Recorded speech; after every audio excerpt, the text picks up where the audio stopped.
হে ইব্রাহিম, তুমি তোমার আদরের সন্তানকে কুরবানি দাও। ইব্রাহিম আলাইহিস সালাম তার সন্তানকে কুরবানি দেওয়ার জন্য, লম্বা ঘটনা, কুরবানি দেওয়ার জন্য মিনায় নিয়ে আসলেন। আর কুরবানি যখন শোয়া দিলেন, তখন ইসমাঈল আলাইহিস সালাম বলছিলেন, হে আমার পিতা, আপনার তো মায়া মহব্বত লাগতে পারে, আপনার চোখগুলো বেঁধে নেন, আমার হাত পাও গুলো বেঁধে নেন। হতে পারে আমার এই হাত আর এই পায়ের লাত্তি কোথা আপনার শরীরে লাগতে পারে, আমার বেয়াদবি হয়ে যাবে। এই জন্য আমার হাতগুলি বেঁধে নেন, আমার পাগুলি বেঁধে নেন, আর আপনার চোখগুলি বেঁধে নেন। আর আমাকে আপনি ধৈর্যশীলদের অন্তর্ভুক্ত পাবেন পাবেন এই অবস্থা করলে। আর পরিবারের ভিতরে আমরা 4 ভাই, আমার মাতা আছে, আমার পিতাও আছে, আমরা একসাথে খানা খাই, আমরা কেউ ভিন্ন হই না, কিন্তু আমাদের কামাই রুজি আছে। আমার এক ভাই বিদেশ থাকে, তার অনেক কামাই আছে, কিন্তু করলো কি, 4 ভাই মিলে আব্বার নামে কুরবানি দিল, বাপের নামে কি দিল, কুরবানি দিল। 4 ভাই মিলে টাকা দিল, যত হারে আসে ওই হার অনুযায়ী টাকা দিল। টাকা দেওয়ার দ্বারাতে নিজের উপরে যে কুরবানি ওয়াজিব হয়ে রয়েছে, যে আমার উপরে যে আমার কুরবানি ওয়াজিব হয়ে রয়েছে, এইটা আমি দিলাম না। আমি কি করলাম, আমার হার অনুযায়ী আমার আব্বাকে টাকা দিলাম, আর বলে দিলাম তুমি কুরবানি দাও। তাহলে আমার কুরবানি আদায় হইব? আদায় হবে? কখনো হবে না, কারণ আমি তো কুরবানি দেওয়ার সামর্থ্য আমার আছে। এখন বলতে পারেন যে সে তো আমাদের ফ্যামিলির ভিতরে একসাথে খানা খায়, সে তো বিবাহ করে নাই। কুরবানির শর্তের ভিতরে কি বিবাহ হওয়া শর্ত? না। কুরবানির শর্তের ভিতরে হইলো যে প্রত্যেক সুস্থ মস্তিষ্ক, যার ব্রেন কি আছে, সুস্থ আছে, মস্তিষ্ক সুস্থ আছে, এবং বালেগ হওয়া, কি হওয়া, বালেগ হইল, মুকিম অবস্থায় আছে, সামর্থ্য আছে, কুরবানি দেওয়ার কি আছে, সামর্থ্য আছে, মুকিম, সে মুসাফির না, আবার বালেগ সে। এই যে শর্তগুলো পাওয়া গেলেই কুরবানি দেওয়া তার উপরে ওয়াজিব। ওয়াজিব। এখন যদি কোনো ব্যক্তি এরকম মনে করে যে আমি তো আমার সংসারের ভেতরে আমি আলাদা খাই না, আমি তো একসাথে খানা খাইতেছি, আরে তোর দেওয়া লাগতো না, আমি দিলেই তো তোর দেওয়া, আমি দিলেই তো কি তোর দেওয়া, এরকম দেওয়া যাবে না। এরকম কি তাহলে আমার কুরবানি কবুল হবে না। আমার উপরে কুরবানি ওয়াজিব হয়ে রয়েছে। এখন যদি আমি আমার হার অনুযায়ী আমার আব্বাকে টাকা দিয়ে আর কুরবানি থেকে আমি বাঁচতে চাই, তাহলে তো আমার কুরবানি বুঝতে খাওয়া হলো।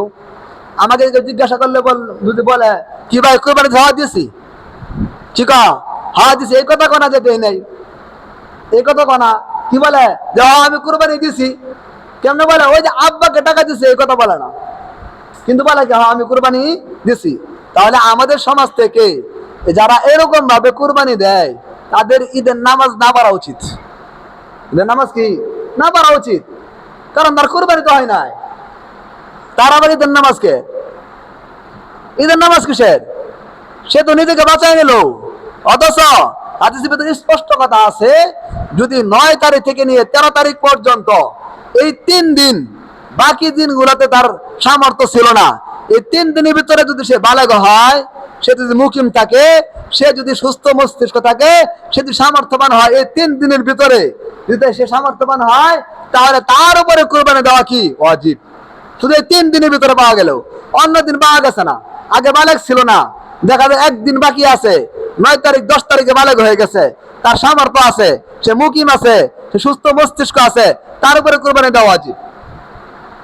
কুরবানি দেওয়া কি ওয়াজিব। এখন যদি সে কুরবানি না দেয়, নিজেকে বাঁচায় নেয়, আরে বাঁচলাম, আমি কুরবানি দিলে তো কমসে কম কত টাকা দরকার ছিল, আব্বারে দিছি 10,000 হয়ে গেছে, কুরবানি না, এটার নাম কুরবানি না। এজন্য আমাদের কুরবানির যত মাসালা আছে, কুরবানি সম্পর্কে যত মাসালা আছে, এই সমস্ত মাসালা শিক্ষা করা আমার উপরে ফরজ। কি করা ফরজ। এখন যদি আমি এটা না শিখি, তাহলে ফরজ তরক করলাম। এলমে দিন শিক্ষা করা ফরজ। কোন এলমে দিন? যেই সময় যেইটা আসে আমার সামনে উপস্থিত হয়, তখন ওই সম্পর্কে এলম শিখা আমার উপরে ফরজ। ওই সম্পর্কে কি এলম শিখা কি ফরজ। জোহরের নামাজে আসছি, জোহরের নামাজের সময় হয়েছে, এই নামাজে কি কি দরকার আছে, ওই সমস্ত শিক্ষা করা আমার উপরে ফরজ। ঈদের নামাজ আসছে, ঈদের নামাজের জন্য কি কি প্রয়োজন, ঈদের নামাজ পড়তে গেলে আমার কি কি দরকার হয়, কি কি প্রয়োজন হয়, ওই সমস্ত এলম শিক্ষা করা আমার উপরে ফরজ। রমজান মাস আসছে, রমজান মাসে আমার রমজান পরিপূর্ণ মাসালা কি কি শিক্ষা করা দরকার, রমজান মাসে কি কি মাসালা শিক্ষা করা দরকার, এই সমস্ত শিক্ষা করা আমার উপরে ফরজ। বিবাহ শাদী হইতেছে, আমার ছেলের হোক অথবা আমার হোক, যারই হোক, বিবাহ সম্পর্কে মাসালা কি আছে, ওই সমস্ত মাসালা শিক্ষা করা আমার উপরে ফরজ। আলেম হওয়া ফরজ না, আলেম হওয়া কি না ফরজ না, মাওলানা মুফতি হওয়া এটা ফরজ না, ফরজ না। এজন্য আমরা যারা মুসলমান, প্রত্যেক মুসলমানের উপরে দিনী ইলম শিক্ষা করা কি ফরজ। যেই পরিমাণ ইলম শিখলে আমি দিন অনুযায়ী চলতে পারি, ওই পরিমাণ ইলম শিক্ষা করা আমার উপরে কি ফরজ। এজন্য কুরবানি আসতেছে, এই কুরবানির পরিপূর্ণ মাসালা আমার জানা থাকা দরকার, জানা থাকা দরকার। এজন্য আমরা সকলেই আগের থেকে মাসালা আমি জানি, এবং মাসালা জানি না আমি কুরবানি দেই, তাহলে এর দ্বারাতে আমার এই কুরবানি কবুল হবে। আল্লাহ তাআলা বলেন, লা ইয়ানালাল্লাহু লুহুমুহা ওয়ালা দিমাউহা ওয়ালাকিন ইয়ানালুহু তাকওয়া মিনকুম। যারা তোমরা কুরবানি করো, আমি তোমাদের কাছে কুরবানির এরকম গোশত চাই না, রক্ত চাই না। আমি মানুষের অন্তর দেখি, কি দেখি? অন্তর দেখি, মানুষের তাকওয়া কেমন, মানুষের অন্তরে কি বলে, তাদের অন্তরের দিকে আমি তাকায় থাকি। আমি গোশতের দিকে তাকাই না, আমি রক্তের দিকে তাকাই না, আমি তাকাই মানুষের অন্তর কি বলে, তার অন্তরের ইয়াকিন কেমন, ওইটা আমি দেখি। যদি তার অন্তর ঠিক বলে, তার কুরবানি কবুল। আল্লাহ তাআলা নবী করিম সাল্লাল্লাহু আলাইহি ওয়াসাল্লাম বলেন, কুরবানি পশু জবাই করার সাথে সাথে রক্ত মাটিতে পড়ার আগেই আল্লাহ তাআলা কুরবানি কবুল করেন। সুবহানাল্লাহ। আগেকার কুরবানি কেমন ছিল? হযরত আদম আলাইহিস সালাতু ওয়াস সালাম, তার ছেলে ছিল হাবিল এবং কাবিল, তাদের কুরবানি কেমন ছিল? তাদের কুরবানি এমন ছিল, তারা কুরবানি যখন করত, পাহাড়ের চূড়ায় তারা কুরবানির বস্তু রেখে আসতো, আসমান থেকে আগুন আইসা ওইটাকে পুড়ায় দিত, জ্বালায় দিত, যারটা পুড়ে যেত, যারটা সারখার হয়ে যেত, তার কুরবানি কবুল। আর যারটা পুড়তো না, তার কুরবানি কবুল হইতো না। আমাদের নবী, দয়ার নবী, মায়ের নবী জনাব মুহাম্মদ রাসূলুল্লাহ সাল্লাল্লাহু আলাইহি ওয়াসাল্লাম আমাদের উপরে দয়া করে দোয়া করছেন, আয় আল্লাহ, আমার গুনাহগার উম্মত এরা যে কুরবানি করব, আজ দুনিয়াতে এর ফলাফল তুমি দেখায় দাও, তাহলে এরা কোনোদিন আর কুরবানি করতো না। যদি কুরবানি কবুল না হয়, তাহলে কুরবানি করতো না। আয় আল্লাহ, কুরবানির ফজিলত, কুরবানির সব, কুরবানির ন্যায় এটা কবুল হইলো কি না হইলো, আল্লাহ তুমি আখিরাতে এর পরিণতি দিও, দুনিয়াতে দিও না, দুনিয়াতে দিও না। এই জন্য আমরা যারা কুরবানি করি, আমারটা কবুল হইলো কি না হইলো আমি জানি না, আল্লাহ তাআলা জানেন। যদি আমি জানতাম, আর আমার আশপাশের পাড়া প্রতিবেশী যারা আছে, যেমন আমার ভাই কুরবানি দিছে আর আমি কুরবানি দিছি, একটা আমারটা কবুল হয়েছে না, আমার ভাইয়েরটা হয়েছে, সারা বছর কই দেই বড় তুই কিরম মানুষ, তোর কুরবানি কবুল হয়েছে না, তোর কুরবানি কবুল হয়েছে না। যেরকম ভাবে হাবিল কাবিলের ভিতরে হয়েছিল, আদম আলাইহিস সালামের ছেলে দুইজন হাবিল কাবিল, যখন হাবিল এর কুরবানি আল্লাহ তাআলা কবুল করছেন, তার কাবিলে বলছে কি, তোকে আমি হত্যা করব, কি করব, তোকে আমি হত্যা করব। কেন করব? কেন করবো হত্যা? যে আমারটা আল্লাহ কবুল করলো না কেন? ইতিহাস, লম্বা ইতিহাস আছে। আল্লাহ তাআলা আমারটা কবুল করলো না কেন? তোকে আমি হত্যা করব। তা হত্যা করে ফেলছে, হাবিল কি করছেন? হত্যা করে ফেলছেন। যে তাহলে ভাই ভাই এরকম হইতো আমাদের ভিতরেও, যদি আমরা ভাই ভাই এরকম দ্বন্দ্ব থাকতো, আর আমারটা কবুল হইতো, আমার ভাইয়েরটা কবুল হইতো না, তাহলে ঝগড়া হইতো। কি হইতো? ঝগড়া হইতো। এই জন্য আমাদের দয়ার নবী, মায়ের নবী দোয়া করে গেছেন, আয় আল্লাহ, আমার গুনাহগার উম্মত যারা কুরবানি করবে, এদের কুরবানি কবুল হওয়া না হওয়া, আল্লাহর পরিণতি আর ফলাফল তুমি আখিরাতে দিও, দুনিয়াতে দেখাও না। যদি দেখাও, তাহলে আমার উম্মতের ভিতরে ফাসাদ সৃষ্টি হবে, এরা একে অপরের সাথে হিংসাহিংসি করবে, এরা মারামারি করবে, আরো নষ্ট হবে। আল্লাহ তুমি এদেরকে আখিরাতে দিও। তাহলে আমাদের উপরে ইহসান হয়েছে কিনা? দয়া হয়েছে কিনা? দয়া হয়েছে। আর যদি আমাদের উপরে এরকম সন্তান কুরবানির প্রসম থাকতো, যেরকম ভাবে ইব্রাহিম আলাইহিস সালামকে আল্লাহ তাআলা পরীক্ষা করছিলেন, হে ইব্রাহিম, তুমি তোমার আদরের সন্তানকে কুরবানি দাও। ইব্রাহিম আলাইহিস সালাম তার সন্তানকে কুরবানি দেওয়ার জন্য, লম্বা ঘটনা, কুরবানি দেওয়ার জন্য মিনায় নিয়ে আসলেন। আর কুরবানি যখন শোয়া দিলেন, তখন ইসমাঈল আলাইহিস সালাম বলছিলেন, হে আমার পিতা, আপনার তো মায়া মহব্বত লাগতে পারে, আপনার চোখগুলো বেঁধে নেন, আমার হাত পাও গুলো বেঁধে নেন। হতে পারে আমার এই হাত আর এই পায়ের লাত্তিকুতা আপনার শরীরে লাগতে পারে, আমার বেয়াদবি হয়ে যাবে।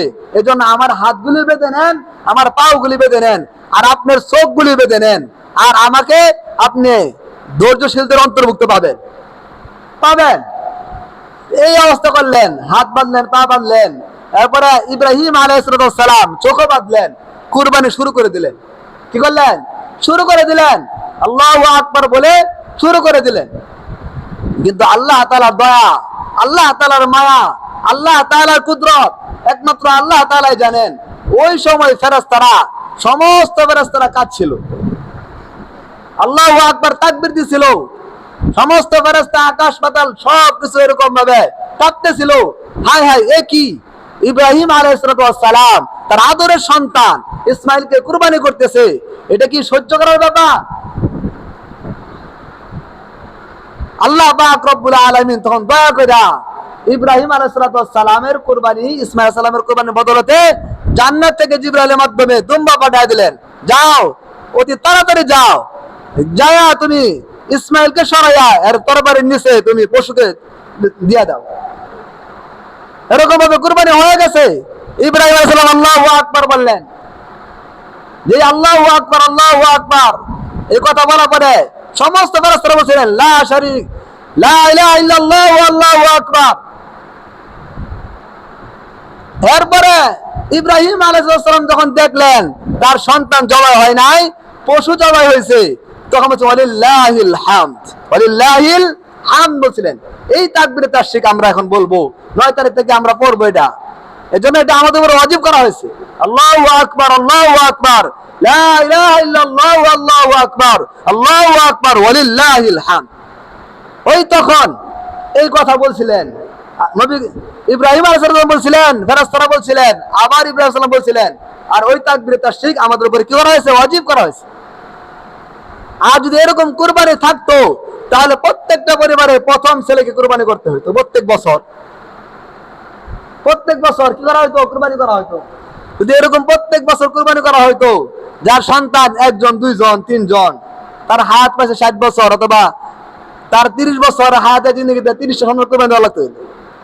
আল্লাহ তাআলা দয়া কত মায়া, হ্যাঁ, আমাদের উপরে আল্লাহ তাআলা পশু দিবেন, যেটা আমাদের খাওয়ার জন্য বলে দিবেন, তোমরা জবাই করবা, ঠিক জবাই করবা, কিন্তু তাকওয়া রাখবা, একমাত্র আমি আল্লাহর জন্য কুরবানি করবা, অন্য কারোর জন্য না।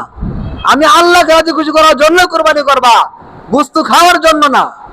যদি গোশত খাওয়ার জন্য কবুল করো, যদি কুরবানি করো, তাহলে কুরবানি কবুল হবে। কি হবে না? কবুল হবে না। আর তোমার তাকওয়া যদি থাকে আমার জন্য, আমার খুশির জন্য, আমার রাজি খুশির জন্য, আমার জন্য কুরবানি করো, তাহলে কুরবানি কবুল হবে।